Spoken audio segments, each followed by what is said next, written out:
Put back up. Okay, it's Curry Cup final, brother.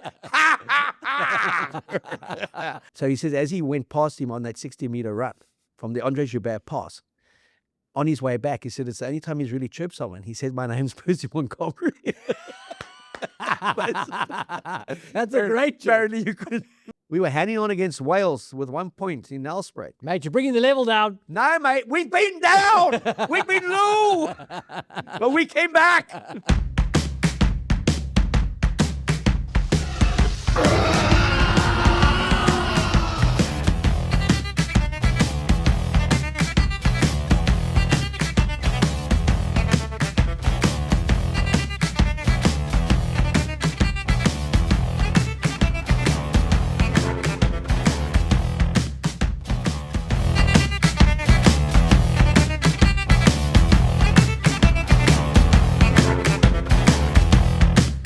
Just the small matter of the Curry Cup final this weekend. I asked Zels, listen here, there's no rugby this weekend. He said to me, no, there's a Curry Cup final. Oops. I thought that was kind of in a fortnight's time. So, apologies there to Griquas and the Lions. Griquas making the big trek to Ellis Park on the 20th to play against. Are they playing the URC Lions or the Curry Cup Lions? Oh, mate, we'll have to wait and see. I think probably the URC Lions. So their final warm-up is a Curry Cup final. How nice is that? Start the season with a trophy, mate. Yeah, again, we spoke about it earlier this week. There should have been a restriction put on if you don't play X amount of pool games, you don't play in the playoffs. I think it's very unfair on the likes of Griquas, the likes of Boland, that the teams, especially a team like the Lions, the Stormers did it, the Bulls did in the last 2 rounds. They came in and they played their big guns as part of the URC preparation. This is the Curry Cup. Let's keep it to the Curry Cup. It's a feeder tournament to the URC. It's not a dry run for the URC. Mate, you're bringing the level down here. You're bringing the level down. You're bringing the morale down. Let's just pump it back up. Okay, it's Curry Cup final, brother. The Lions are going to win something. Why so serious? The Lions are going to win. What does it say about the Curry Cup if the Lions win the URC as well? I don't know, mate. That's a great opportunity for Griquas. I mean, if they knock over the Lions URC team in a Curry Cup final, that'll be an epic, epic victory. I mean, Griquas, obviously not perennial Curry Cup contenders. So good things happening in that region. Same as Boerland. And, you know, I love the Underdog. So I would love to see Griquas do well in this fight. Griquas, are you calling Griquas the underdog? They are the underdogs. Okay. Just like I support the Lions whenever they play in the URC. It's the same sort of ever since you started telling people that they didn't win a game. So I need I need you to start supporting someone else. Maybe like the Stormers. We'll leave the Lions to Aister. No, he's a Bulls man. He's a Bulls man. Okay. Maybe I'll start supporting the Lions. There was a time, mate, that you were very pro-Lions. I'm pro every South African rugby team. Same. When they win. I only support winners, not donkeys. Wow. Eh? Wow. Someone once said to me, like, Keo, like, really enjoys writing about that one particular team. And a mate of mine said to the guy, have you not followed his career for 30 years? That guy doesn't back donkeys, only stallions. Correct. I quickly see that this is a horse that can race. Yes. So good luck to both teams out there, and you can follow that action live on SuperSport, your big rugby channel. Looking at the box 43-10, we've had a great week. Everyone's talking about it. Winners, man. Stallions. I like that. Stallions. And Rassie has named his squad of 33. We're going to get to that a little bit later for the 2 tests against Argentina, one in Durban. And obviously, Argentina have taken their home game to Twickenham, and it's a commercially driven initiative, which may not be the brightest thing to have done given the context of the Rugby Championship season. Yeah. Any case, but we love Twickenham. It's like a second home to us at the moment. So I expect to see about 60,000 South Africans in the crowd and some very good-looking Argentinians. But the question, Zels, that everyone was asking. Yes, sir. What is the greatest and most emphatic Bok win since 1992? Many saying the 43-10, 36 unanswered points against the All Blacks in Wellington in New Zealand. Only the 5th time in 30 test matches since 1992 that the Boks have won in New Zealand. Where does it rank? According to most, it ranks as the greatest performance ever from the Boks. So it got us thinking. I said to Zels, give me your top 5, and I'll give you my top 5. And then we want to hear from you. What is your top 5? And then we'll give you a prize, a top 5. We'll give you beers, Castle lagers. We're going to give you that. Nice. Zels will go out and buy them from my local. We'll be giving you some nice prizes. You go into our WhatsApp group. You go on to the SA Rugby Magazine WhatsApp group, and also click on the ads wherever you see them. Castle Lager, it takes you to the X feed, and give them a follow. And you can win with Castle Lager and the Keo Zels show if your top 5 agrees with mine. If we're alive. T's and C's apply. But interesting discussion, though, because some people's memories are very, very short and some are very, very long. Yes. So kind of we nailed it down to we'll help people who potentially started watching rugby in 2023, that there was a gameplay before that. So we've gone from 92 to 2025 in Wellington, the 43-10. And we're going to run you through about 15 games that we feel were the most emphatic. And again, context is 12-11 World Cup final win, 15-12, 15-6. Great victories for the Boks. We're not talking about the greatest matches for the Boks or the greatest victories. Not necessarily the most important wins. Yeah, we're talking about the most emphatic that a Bok team has come out given the caliber of opposition. So, for example, there's a 73-9 against the Pumas at the FNB Stadium. There's a 68-10 against Scotland at Murrayfield, but both those teams that year were struggling. So they kind of don't factor in our top 5 nominations. Chavanga's big win against Uruguay. That doesn't factor in. Yeah, 134-3. The 100 points against Italy. The 30 points against Namibia. The 100-plus points against Namibia. Those don't factor. We're looking at the kind of game we saw on Saturday, 36 unanswered points. It was the All Blacks. It's in New Zealand. We've just come off a defeat to them. How significant was that? Most people on the comments, on the socials, rank it the greatest Bok performance, the greatest Bok result, obviously outside of winning World Cup finals and that kind of stuff. So we're going to go through a few games. Zels is going to start unpacking his list. Then he's going to pick a top 5. I'm going to pick a top 5. And as we said, you pick your top 5. But the criteria, so please heed the criteria. Don't come and say, well, what about the 21-20 win? It's like, we're not talking those. Yeah. Okay. Yeah. We're talking where we demolished the team that no one thought we could. Indeed. Go for it, Zels. Okay, so let me start us off. I didn't get the brief correct. I didn't look from 92. I looked from 96 onwards, so the dawn of professionalism. And so because I only looked at that sort of pro-modern era, there are obviously a ton of games that I left out. But I did want to have a special mention for two results here that I thought were interesting. The first one, mate, is from 1928. 1928. I think Victor Matfield played in that game. The Boks. So New Zealand comes to South Africa for a series, mate. And they arrive here. And in the first test, we beat them at Kingsmead. 17-0. The Blacks spent a month getting here. They scored no points in the opener. And the try was still worth 3 points. There. Probably, mate. Yeah. That's why we haven't really gone back. No, exactly. Back to that. You sent me that wonderful message. The 49 All Blacks that came here and they lost all 4 tests. I think they lost a game and drew a game to the then Rhodesia, who remains Zimbabwe, the only country to have a winning record against the All Blacks, and the only country, that nation that the All Blacks have never beaten. Really? Interesting little stat that. Wow. The Zimbabwe Sables. So we must discard those. Sure, okay? sure. And you don't have to worry about 92 to 96 because outside of winning a World Cup, right, we actually didn't do much. Okay, fair enough. So 96 onward is great. But on that 49 tour, they arrived here 26 days on a boat. And then they said they can't play. They couldn't train. They couldn't do their moves.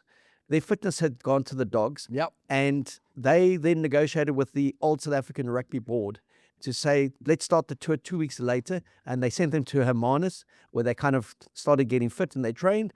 And then they went on to lose all 4 test matches, okay? And that was the year also that they played Australia the All Blacks on the same day that the Boks played the All Blacks, and All Blacks lost both test matches. What? Because there were no Maori players allowed to come to South Africa. So they had an arranged test match to include those players, and in New Zealand. And it's the only time in history the All Blacks lost 2 test matches on one day. Wow. Who else has done that? Has that ever been done? Never been done again. Leaders. They saw that. Listen, let's not play 2 teams in 2 different countries. We've got depth, but not that much. Anyways, so they went on, they lost 4. They lost 4 in a row. And when they asked what the issue was, old boss Makota said, too much Hermanas. I love that, mate.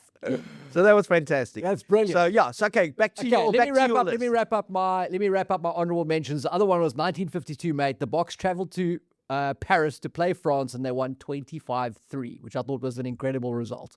Don't know anything about the game. Don't know who played.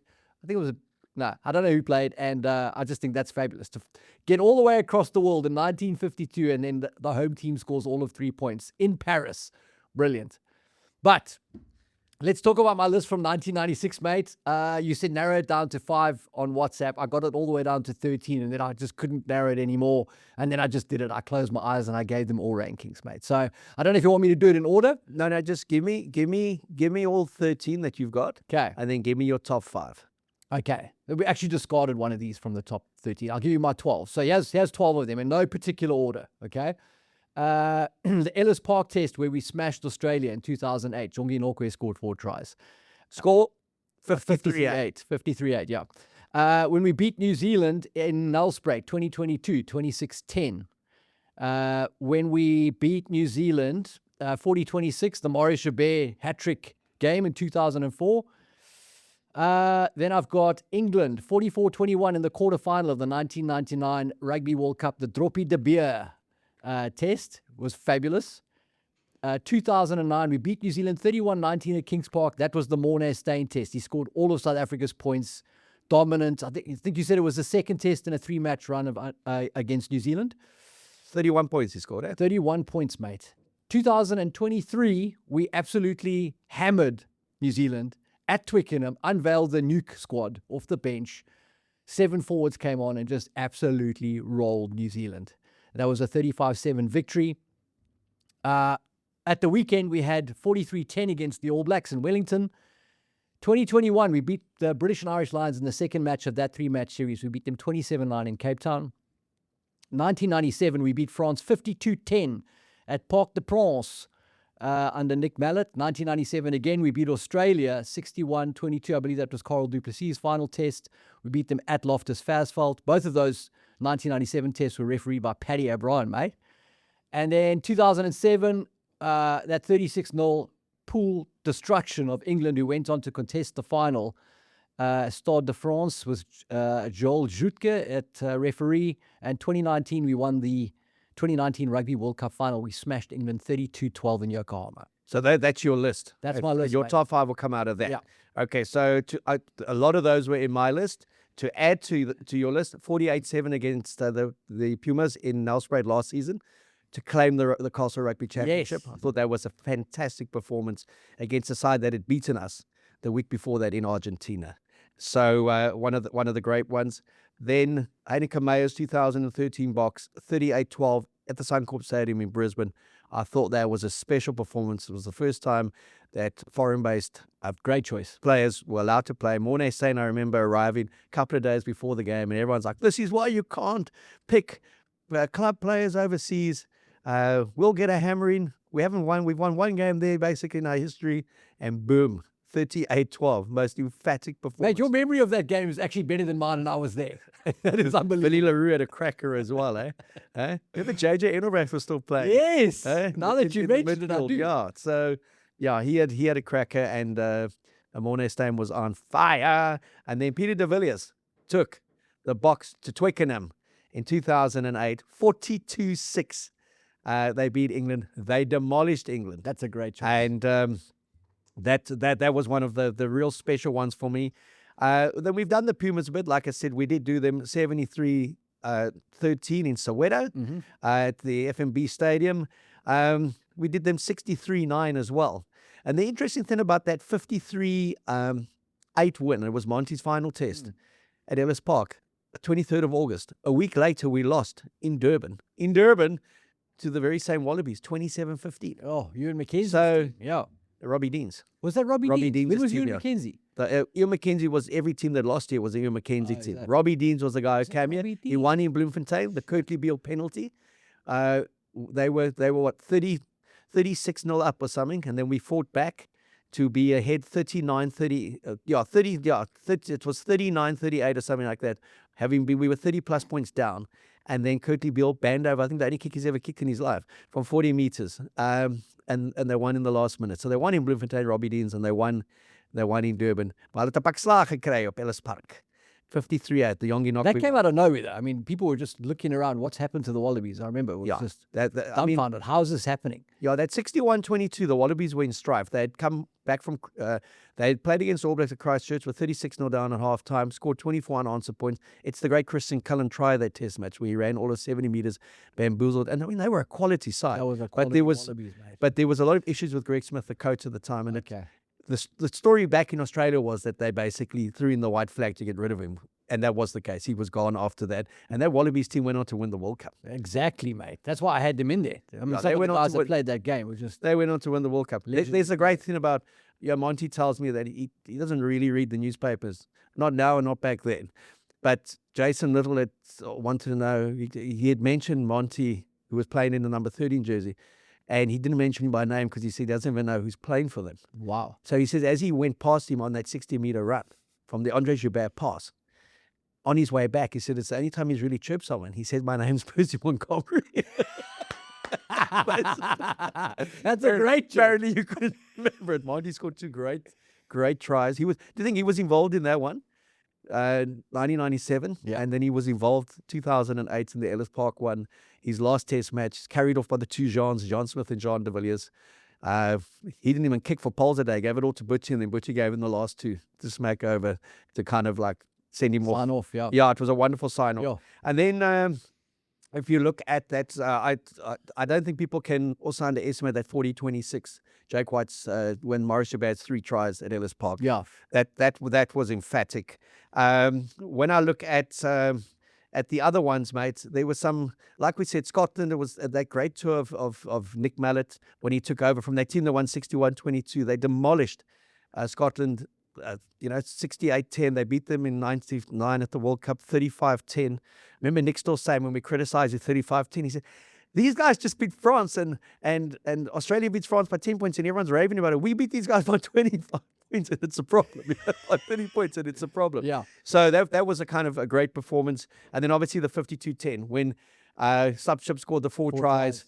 Rassie Rasmus tells me that he had a great game that day as well. He says Benazir basically, Rassie wasn't supposed to play. He had the chiropractor, and Benazir effectively knocked it out of him. He put his back into alignment in the one tackle. When the doctor said after how's your back, he said, what back? It feels just great. Yeah.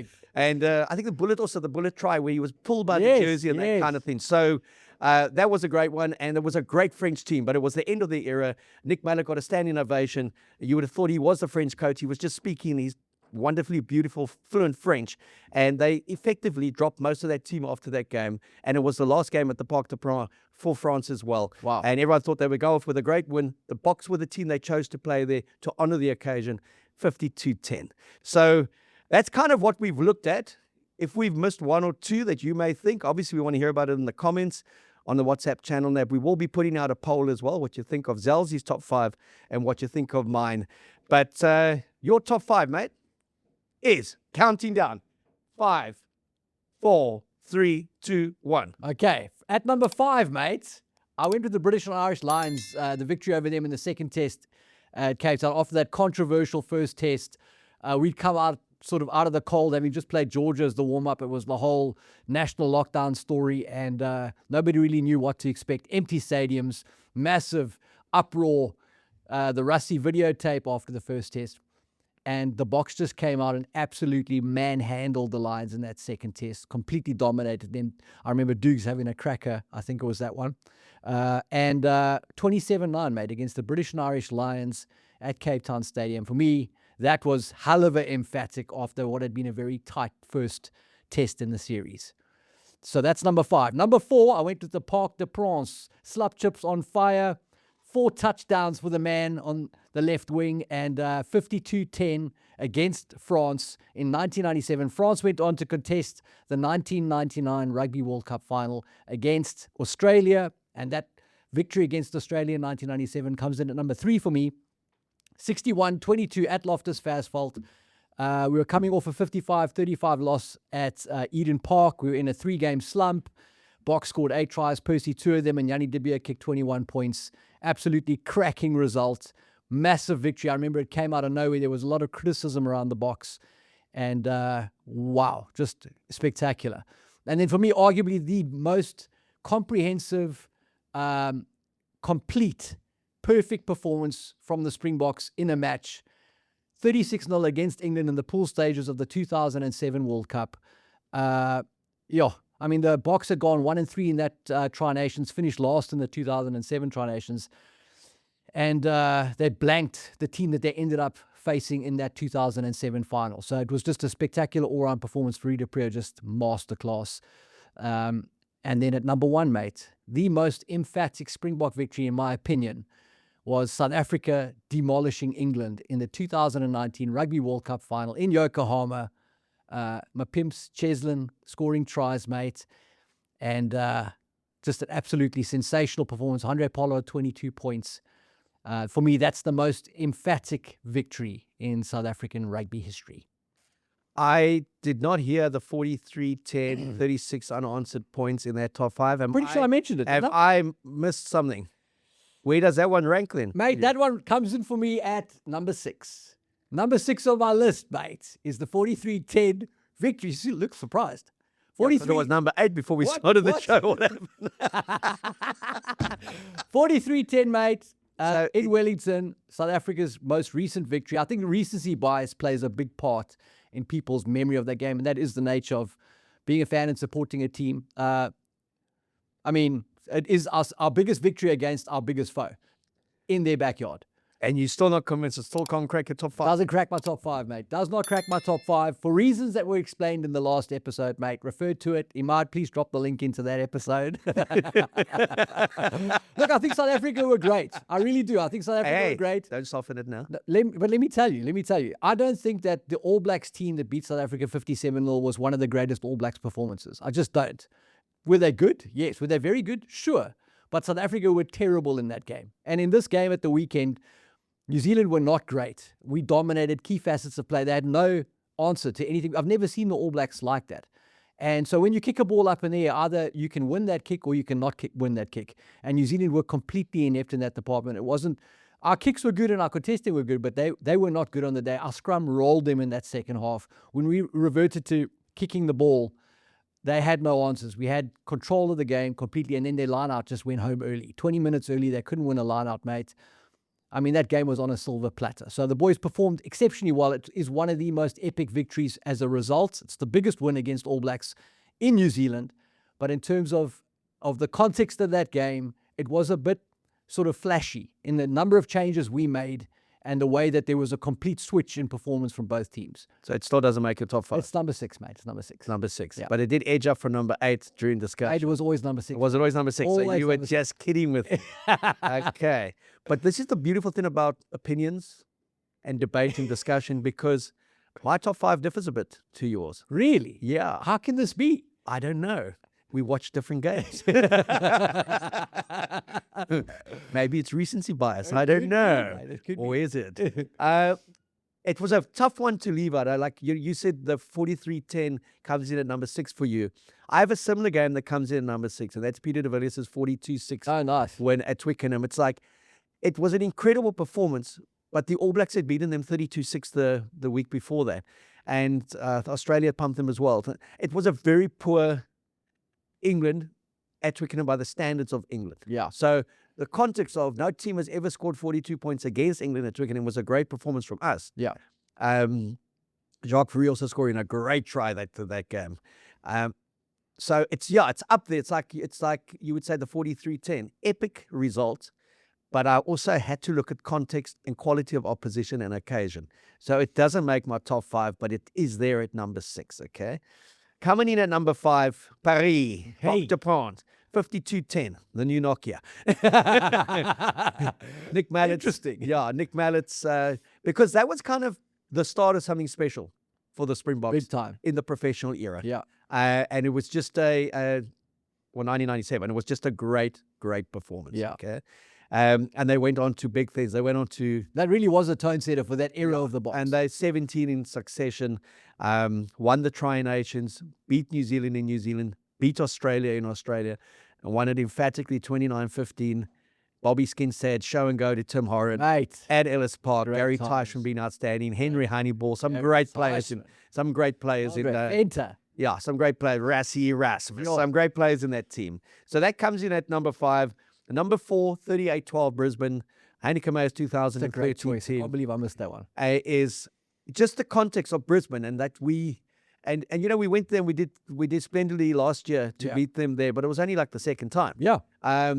I don't know what they put in the water when you get to the sunny state of Queensland, but our guys always battle there. Our best teams go there and tend to lose. And Mate, the guys are exhausted. They've walked that whole city broken, looking for chicken wings and not being able to find. I keep telling you this. You and the chicken wings. This is what it is with Brisbane. You and the chicken wings, man. Which part of town were you Mate, staying? every part of town. But 38-12, just a wonderful performance. It makes number 4 for me in the era post-1996. And then coming in at number 3, Let's have it, mate. What is it? 36 unanswered points a week ago in Wellington. oh. It's on the podium, mate. Here we go, mate. So yeah, again, Bronze medal. again, context put to the type of the side New Zealand picked, the struggles that they did have. We kept on saying lost opportunity at Eden Park. We felt the Boks should have won that test match. They were good enough to win it. Rassie rolled the dice, made a lot of changes to the backs. It was the one time individuals came good, but our pack did it all fundamentally. Arnie Lebok's kicking game, outstanding. Quibus Reinhardt kicking game, outstanding. Yeah. Sasha went off after 8 and he kicked twice. Marnie kicked 9 times and there were 11 kicks from Reinhardt. So, you know, we kicked collectively with 31 times with you know, Fussy kicked a few times as well. The winners kicked 31 to New Zealand's 30. It was comprehensive, as you say, the scrum, the line out. New Zealand won roller skates in the last 10 minutes. So that does make my podium.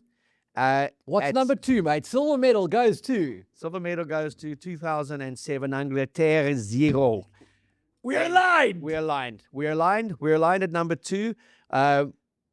Any victory against England, like I say, is a good one. It's a great one. It's a sweet one. But England went on to plus in that final. We won 15-6. The final is a great leveler. But that was also when the Boks that was the statement performance of the Boks in the 2007 World Cup. They'd come in good form. A great warm-up game against Scotland. We're emphatic winners at Murrayfield. And really, they just went from strength to strength. Destroyed everyone on the way to the final. Like I say, a final is the leveler. We won at 15-6, no tries. But JP Peterson, Farida Prayer that day, they were just outstanding. Abana, Monty's goal kicking. So yeah, just an electric performance. And then number 1, you just can't go beyond it. For occasion, for quality of opposition, and just for emphatic result. It has to be 32-12. Japan Rugby World Cup final 2019. Yes, mate. Agree 100%. The Boks came into that tournament. They started it with a loss against New Zealand. So, shaky ground. Got through the pool stages. Predictably beat Japan. And then played Wales, mate. And it was such a tight game and sort of really on the edge of your seat stuff. After England had smashed Australia, and then the score didn't really justify just how much control they had of the semi-final against New Zealand. You thought, whoa, this could be close. It was anything but, mate. South Africa in complete and utter control of that final, mate, and won it 11:30, 32-12 against England in the final. Just superb. Absolute masterclass game. And set the tone for what we've seen in the last 4 or 5 years. Yeah. Bok dominance in world rugby, number 1 team in the world. England never recovered from that.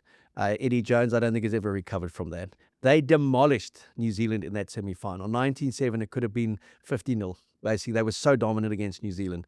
And for the Boks then to come out after a 16-9 win, Doug's incredible try that he scored to break that deadlock. And then Mr. Iceman, Andre Pollard, with one of the big clutch kicks from that semi-final. In a game that neither team looked like they wanted to lose, let alone win. So there was so much kicking there. It was like an AFL game. Yeah. But that was just the way we played. Obviously, Mapimpi's strike, Ches and Colby's like wizardry at the end. Pollard's 22 points. That goes for me as just a wonderful, wonderful number one. I love it. So you go to our WhatsApp channels, you go to SA Rugby Magazine, the Facebook page, and you certainly go into the comment section and you give us your top 5 and your number 1, because that will be the performance like Castle Lager that stood the test of time. Not bad. Very Not good. bad. Rolls off the tongue. Rolls off the tongue, yeah. Tastes not bad either. If we look at the current situation, Rassie Erasmus has named a squad of 33 to play against the Pumas in Durban and at Twickenham the following week. Those games are the 27th of September and the 4th of October. You can be part of the discussion, and this is brought to you by multi-award-winning auto and general insurance. Never not there. Rassie picked 33. Yep. It's the 33 that have been involved. Lutz unavailable, Fussie's unavailable through injury, and there's a handful of players that are also unavailable. Obviously, our discussion Monday and in this week leading up to that will be which 23 will play. Mm-hmm. It's certainly not going to be the same 23 that played the All Blacks. But you couldn't expect him to bring anyone in from the outside now. No, I don't really think there's anybody on the radar. I think we've got a couple of guys battling back from injury. Curtly Orange is a guy who's obviously sorely missed. I think the big talking point there is the omission of Willie Leroux. I think that's of interest. Fussie's out with an injury. Willie Leroux not there. Obviously, massive experience. So where does it leave you at fullback? Are we going to be seeing Gaza lining up at the back again? And I think I've said it a few times on the show before, but a guy that I really would like to see them give some game time at fullback is Cheslin Colby, mate. I think he is closing in on the twilight of his career. I don't think he's there yet, but he's certainly not the spring chicken he was when he started. And I think he's got tons of experience and is a massively valuable asset in the kicking game, both as a guy who can go up and get the ball and win it in the air, and also with a boot that is more refined than I think people think. I think he can put it in a corner when needed. So I'd love to see that guy do what Willie does, come in at first receiver or second, third, fourth phase, whatever it is in general play, and try and unlock the defense. He can use his feet as well. He's a good distributor, but he can also use his feet. So I think he could add a real wrinkle there. So, but yeah, in terms of talking points in that squad, I don't think you could really bring anybody in from outside. And two forwards that have quietly crept up and who've really, their stocks have grown this season and increased in value, I would say, is Bohan Venter, who we thought was an interesting selection for the Boks at the beginning of the season, and Marnus van der Merwe, the hooker, who's really taken his opportunity. So Bongi and Bonami's back in the mix. You've now got Malcolm, Bongi, and Marnus van der Merwe there, and it's going to be quite interesting to see that position battle in terms of the depth chart. Yeah, and I think you may see Bongi playing in Durban. I think Malcolm may be rested. He's been going, carrying the load. Yeah. And it could be a bit of last chance saloon for Bongi as well, to say, mate, you need a big performance if you're going to be in the reckoning for that end of season tour. Willie Leroux, again, it just could be a slow passing, changing of the guard, but not to be discarded. We know injuries happen. I wouldn't dismiss him just right now for that end of year tour, but Eden Park may have been his finale to an incredible career, over 100 test matches, the latest of the Bok Test Centurions. But we're going to talk about that all on Monday. We don't know if Rassie's going to name the team on Monday or if he's going to name the team on Tuesday. But if you do subscribe to Report, go have a check on Sunday, because Hendrik Cronje is never far off when he speculates about a potential match 23. Let me tell you, that guy's on the pulse, and it would be close. If he says this Bohan Venter could start, you got a good chance to know he's going to start. Yeah. So a lots to talk about. We got the Pumas in town, a team highly respected and one of the favorites in South Africa. I mean, the two nations love each other. They've always looked at the Boks as their big brother. If you go back historically, so much development was done by South African rugby for rugby in Argentina. Big brother up against little brother. Little brother's got big in the last couple of years. Yes. The Pumas, some incredible wins this year. They've beaten the British and Irish Lions in Dublin. They've beaten New Zealand. They've beaten Australia in Australia and could have had both test match wins there. Last year, they beat us by a point in Argentina. So not to be scoffed at their challenge. It's going to be a hell of a tough for the Boks, but exciting as well. You've got New Zealand, Australia in the Bledisloe, which doubles for points in the Rugby Championship. What a great last fortnight to go into the Rugby Championship. I don't think we've ever had it this tight since Argentina joined us. Glorious. That's fabulous. We're in a great space. I mean, everybody's locked in and interested to see how this thing's going to play out. Like you said, that Twickenham test to close out the campaign for South Africa really does add a nice little variable to the tail of this competition. Yeah, it'd be nice to win the Castle Rugby Championship on neutral ground. So yeah, get onto our Facebook page, obviously get onto our WhatsApp, and then also go to Auto and General's Instagram page and their Facebook page, because you can win test match tickets to Durban. You can also win a test jersey. Auto and General have been kind enough to provide those prizes. And this segment, as always, was powered by Auto and General Insurance, backing champions since 1985, licensed non-life insurer and FSP, T's and C's online. If you look at going into those last two weekends, a lot of narrative about, we said the aura of the All Blacks is gone, and aura is not to be confused with the All Blacks are gone. Aura just means they are beatable. But a lot of people saying it's the end, bye-bye New Zealand, and I don't think so at all. I think these buggers will be back, and they'll be back bigger and stronger, especially next year, where Richie Moa and the boys are back in town. Cam Roygaard's fit, 9-10 already. You got a whole different dimension there. And we tend to quickly forget the darkest places we've been in the last few years as the Springboks, and how we came out of that to be back-to-back Rugby World Cup champions in 2019, 2023. Spot on.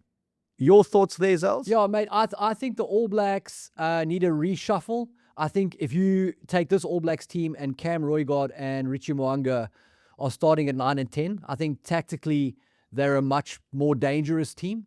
I think the All Blacks need to get back to playing the percentages a little bit more. That was the juice in how the All Blacks were so successful, is they would create pressure in the kicking game, and as soon as you buckled and kicked as a bailout, they were absolutely deadly on kick receipts and transition. So you made mistakes, they would just play some beautiful rugby, cut you to pieces. But I think they're kind of trying to do the stuff at the back end without having done the stuff at the top end, and they need to get back to that. Those two players I mentioned, I think, will add massive value in that regard. And until those guys are back, this back line is having to play off not front foot ball. I think they're having to clean up a lot of mess and try and make a way for themselves. And I think having a guy like Geordie Barrett at 12, who is a great player and a very good player at 12, I'm not sure he's the right kind of 12 for them, because I would say his USP is that his body type makes it impossible to try and stop him from offloading, because he can always get the ball out of the tackle and he'll look to fling it to a support runner.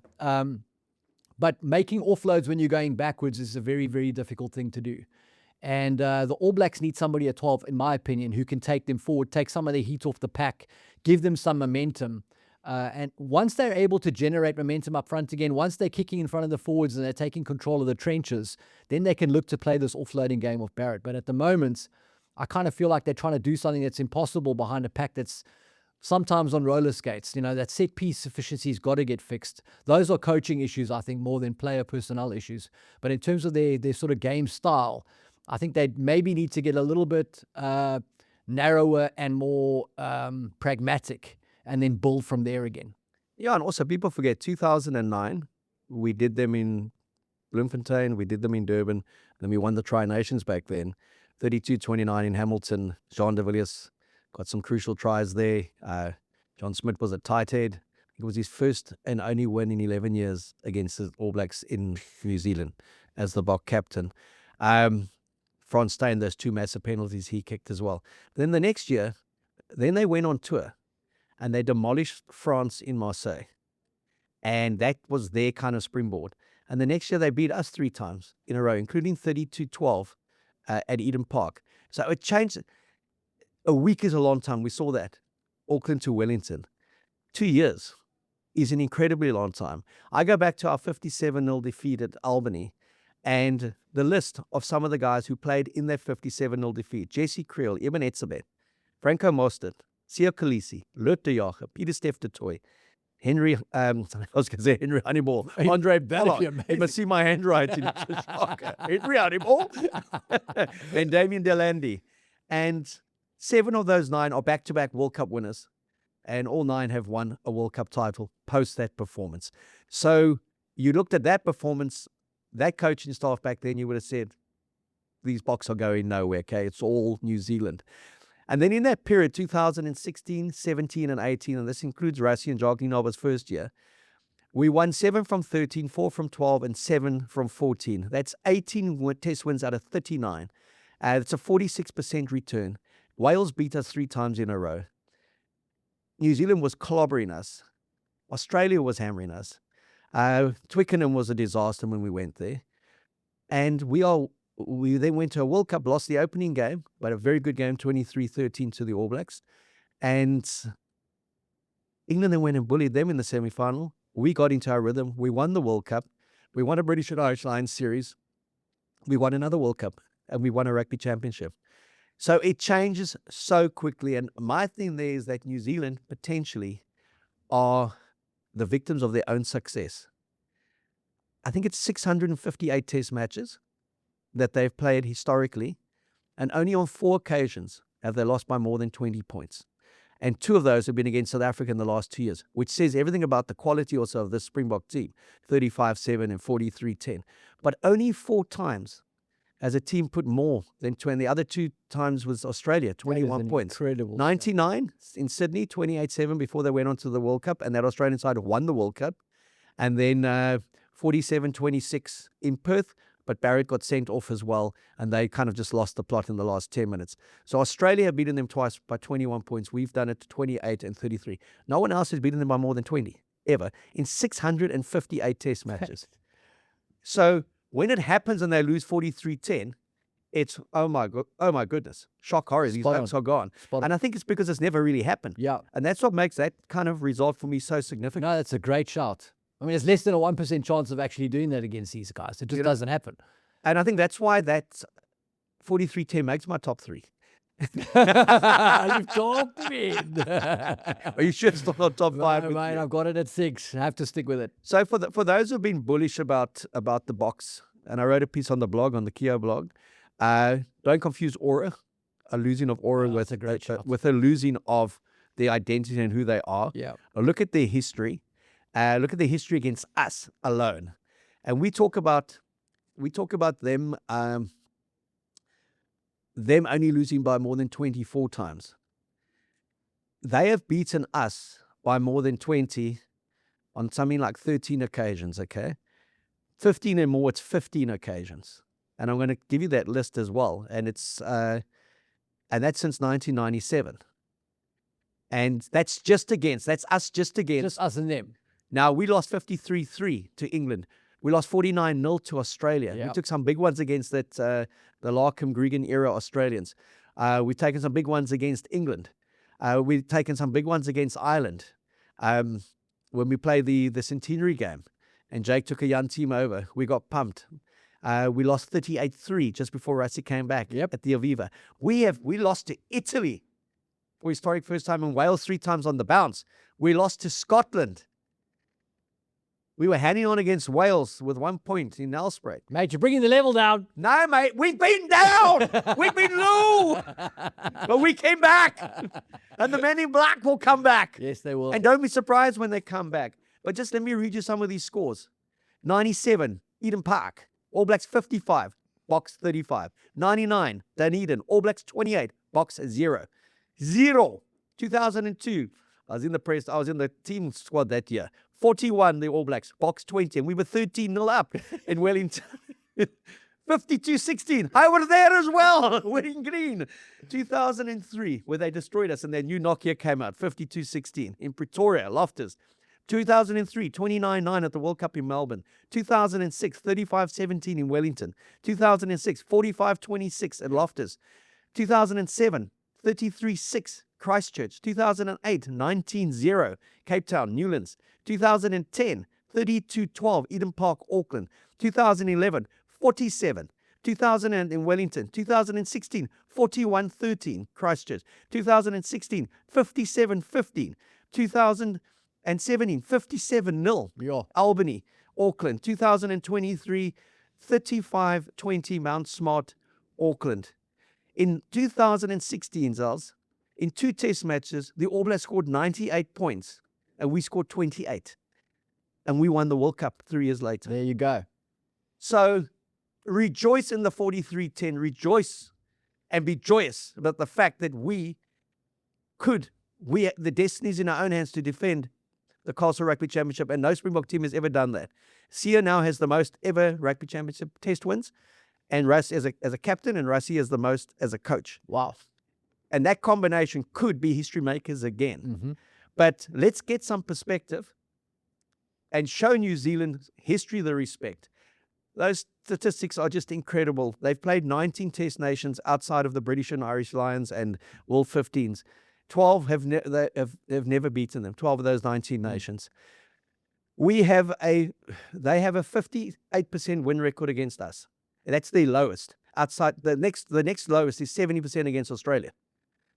Now, that's why they've been considered who they are. And I just want to remind people, again, especially people who may have only started watching the Springboks or supporting them in the last couple of years, there's a reason people are awed by the All Blacks and what they've achieved. What has happened now is with Ireland winning, the British and Irish Lions winning, Argentina winning, and the Boks winning in New Zealand, it's not impossible. You don't necessarily have to wait 30 years there to go get a win. Yeah. But they will be back. They've got good enough players, and when they actually lose that mentality of you've got to be playing in New Zealand, they need 3 or 4 offshore players to completely transform that. You're nodding. Or have I put you to sleep with that monologue? I'm listening, mate. You're right. 100%. That's all they need. I think the All Blacks will definitely be back. I'm not sure of the pathway, but the history confirms it. They will find their way back. And maybe the answer is, mate, with 2 of these Welsh teams allegedly on their way out of the URC, is to have the Crusaders and the Blues come over, mate. Join us in the URC. That'd be fun. It would be fun, eh? But I don't know if I would want the Blues and the Crusaders. I'd want the Chiefs, bro. Yeah, that's Chiefs and Crusaders, you're right. And so would they on that side. Yeah, that's actually a great shot. That would be Ireland, Yeah. Wales, and Scotland's pathway. They just hand-picked players from Straight there. out of the URC. Yeah. Oh, the new Bundiaki. There we go. Would you like to stay in Dublin for 10 years? No. I'd like to stay in Limerick. I want to play for Munster. Yeah. We've got exciting stuff going on, mate. The test finale will come next weekend in Durban. And then the weekend after that, on the 4th of October, as we said, All Blacks go to Perth on that last one to play the Wallabies, and we go to Twickenham to play the Pumas. But for Durban, Avant Brandy, Butch James, join him on the Friday night before the test match. You can win if you buy one and you get one on Butch, but you put the Keo Zels tags there, and you can do it online, or if you go into a store. And Avant and the co-founders, that's John Smith, Butch James, George Gregan, Justin Marshall, and a host of others, they will fly you and a partner to Durban for the Friday night, for the test match, and they will put you up in a hotel. You don't have to go look for your own, although you may not need a hotel after a night with Butch. You may go straight to the ground, straight to that B field. Keo Zels, that is the code that you have to put in, and you can win that fabulous prize. And the prediction, also to get one on me, as Butchie would say, is his prediction is that the Boks will score 2 or more tries. And like we said earlier in the week, last week the prediction was from Justin Marshall that there would be a line-out maul try. Springbok All Black test, it normally happens. The Avant guys said you can actually go women's box and male box in both games if there's a try. There were 18 tries and not one line of tries. So come on. Butchie has been very generous. So support the cause and just get down to Durban and have a night with Butch James. World Cup winning fly-off 2007 and one of the great characters of the game, Butchie. So that's Castle Rugby Championship. We'll talk in much detail about that on Monday. But there's another little comp that's coming. And we win so much, we want this one as well. The Nations Cup. Does that excite you? Yes, mate. It looks amazing. I like the structure around these international tests. So they're not just, we've lost the series of old, right? Where a team would come and tour the country, and be here for ages, and you play multiple tests against them. We've pretty much been pared down to, at most, playing a team twice most of the time. Or, jetting overseas for the end of year 2, we play everybody once. And they're always great matches, but there's no sort of like, there's no table, there's no structure, it's not part of a competition, it's just part of the history of rugby. And I think what this Nations Cup does is it brings that structure, it brings that competition environment to that history, it meshes those two things together. And so every 2 years, you're going to have a Nations Cup champion in the world, and it's basically like a drawn-out Rugby World Cup between the top 12 teams in the world. So I think it's thrilling. I love the format of it, which you'll explain to the listeners shortly. I think it's a fabulous development in rugby. Well, the format, I think, is designed to give the cup to the Springboks. My understanding is the finale will be played at Twickenham, where we don't lose. We've just got to play Marnie at 10, Esterhazen at 12, and Moody at 13. Because that was the combination at Twickenham, 35-7, and in Wellington, 43-10. There you go. The only thing that man learns from history is that man never learns from history. Okay. The format is as such. The 6 nations teams are in one pool. The 4 rugby championship teams are in another from the south. And I believe that Japan and Fiji will make up that 6. Now, the big problem there has been these July test matches. France, for example, send their B team. Yeah. A lot of the North rest their players. We're not quite as bad when we go North in November. We tend to take competitive teams to win, either be it Grand Slam tours or to beat France and Italy. And it was, how do they get relevance back into those, outside of the Six Nations competition, outside of the Rugby Championship, outside of the World Cup? How do they get relevance into those test matches that they're not seen as meaningless, dead rubbers, one-offs, and feeder test matches? Best plays best. So they've come up with a format. It's the Nations Cup. It will be played every 2 years, 2026. What a year it is shaping up for South African rugby. We're going to be having 3 test matches internally. I think 3 one-offs against the northern teams. The All Blacks here for 3 test matches and 5 matches. 4 against the URC teams and 1, I think, against the Presidents 15, and the potential of a 4th test match at Twickenham for now with the All Blacks.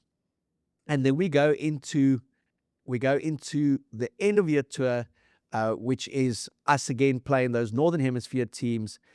And this is the kicker. At the end of that, you have the pool in the south, 1 to 6, and you have the pool in the north, 1 to 6. And in that November tour, at Twickenham for now, I believe it could change the venue, but it will be in England, in the UK. They will play the Nations Cup finale on a spectacular weekend where the North's 1 will play against the South's 1. North 2, South 2, 3, 3, 4, 4, 5, 5, 6, 6. And that gives relevance, and then the cycle kicks in again in every 2 years. So you are rewarding form, you're rewarding relevance, and I think it's an incredibly bold but long overdue initiative from World Rugby. It's a bit like the ICC in Test cricket. Make every test relevant with points. Spot on. And hell, to go into the next World Cup as World Cup defending champions, Rugby Championship champions, and Nations Cup champions. That's just in the 15s, guys. No pressure. We are the 7s and under 20 champions and Women World Cup quarterfinalists. Yeah. That would be amazing. What I love about it is that structure, usually these rugby competitions, because of the geography and the conflicting north versus south schedules, they generally lack balance. There's always one team traveling more, and there's chaos around that. What I love about this is the balance of it. So in the Nations Cup, you're going to play 6 matches. Those 6 matches are going to be against the 6 nations teams. But you're going to play the first 3 of them in July at home. Now, in July, the Springboks are generally going to be cold because they haven't played together and they are coming out of URC action, coming back from Japan, coming back from France. But the benefit is they're playing against these 3 teams from the 6 nations who've had to travel to come and play us. Those 6 nations teams have got more form, more momentum because they've come out of the 6 nations. So let's say it's England, Italy, and Wales that come into South Africa in July to play the Boks here. There's a parity around that. We're cold, they're hot, we're at home, they're away. Then you play your Rugby Championship, or in this case, you play the series against the All Blacks. And then in the November tour, we then fly overseas to play the remaining 3 teams from the 6 nations. And in that instance, the Boks are hot, right? They've come out of the series or they've come out of the Rugby Championship. They've got momentum. They know how they want to play. And they play against Northern Hemisphere teams that don't have that because they've been playing, getting ready for the preseason and a little bit of URC. They haven't come out of the Six Nations. So the benefit for us is that we've got momentum. The downside is we're playing away from home. So there's some parity in that as well. So then we might play Ireland, France, and Scotland away. And then the next weekend, based on those results in the tables, let's say we finish top of the Southern Division, Southern Pool, which I think we will. We'll then play the top team from the Northern Division at Twickenham, a neutral venue, generally, I think, going forward. I don't think it'll be England at the top. And we've got a winner. So the whole season kind of culminates on that glorious weekend. I think it's great parity, and I think it's great value. And a great build-up to 2027 World Cup, because you are looking at form then. You want to go and win this Nations Cup as a proper preparation for the World Cup. Spot on. You're not just throwing youngsters into the cauldron and saying, we'll see what happens. You are then hopefully going to see best versus best. So I think, like I said, it's long overdue. I think it's a great initiative. And you can't give me enough rugby. I know you can. The players would say, ease up there. But which makes this weekend a little bit weird because it's quite sparse. There's no school rugby. There's no test rugby. There is the Currie Cup final, as Zels reminded me. But it all starts next weekend with the Vodacom United Rugby Championship. And two nice things that came out of the URC camp this week. One, our mates, our favorite team, Macron, are now going to be doing all the kit partnering for the match officials. So hopefully we see some common sense there. We see some good decisions. They're wearing quality jerseys, make some quality decisions. And my favorite beer, Castle Lager, is the fans' beer for the Vodacom URC. How cool is All that? coming together. It's all coming together. All coming together. Drinking your Castle, wearing nice Macron kit. So well done there to the guys at the URC. We have a personal favorite there, Charles Kraus, the CEO, to Martin, the CEO, and all the team that works there. Shelley, we never forget you, Shelley, who heads up the PR and the marketing. They're a good team. South Africa's got a strong presence there. We are now full members as well of the EPCR, which is just great on all fronts. Great financially for the game. It's great kind of for our presence in the north. URC starts next weekend. It's the Stormers who will kick it off at home against the defending champions Leinster. Look, it won't be Leinster at their full strength. We know they don't send their top dogs out straight up, but it's still going to be a great occasion. 7 o'clock kickoff next Friday night. Akkas has got the dream draw. He's playing a Welsh team called the Ospreys at home, so they'll gallop to that one. But we're going to talk about that in huge detail next week when we also preview the test matches. The Lions, they play Cardiff. I didn't realize Cardiff was still around, but they are. They play them away from home. And a toughie for the Sharks to get on a plane and go and play Glasgow. Yeah. So, look, there's been lots going on behind the scenes in all four URC clubs. I know Darbo has been in the wilderness, but like you, Zels, and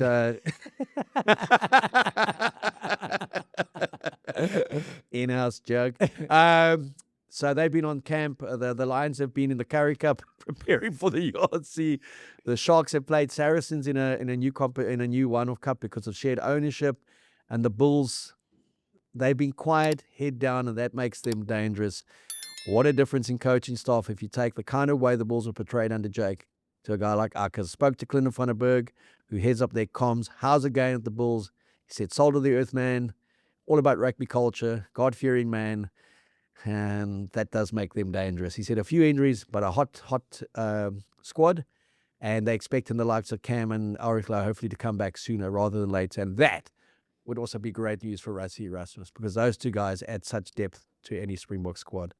Did I miss anything from the Raga, my man? No, mate, I think you've covered every base. All right. The only base I haven't covered is, like we say, we have every rugby competition that we own at the moment. Most sports we own. What we don't own, and I just can't believe that we never have, is to have built the biggest braai in the world and going to the Guinness Book of Records. And Castle Lager is going to be doing that. So go onto their page, vote, register, and be part of that. You and I are already part of that. Our names are on there, part of the biggest braai ever built. It's in the build-up to Heritage Day on the 24th of September. It's the way they are celebrating it.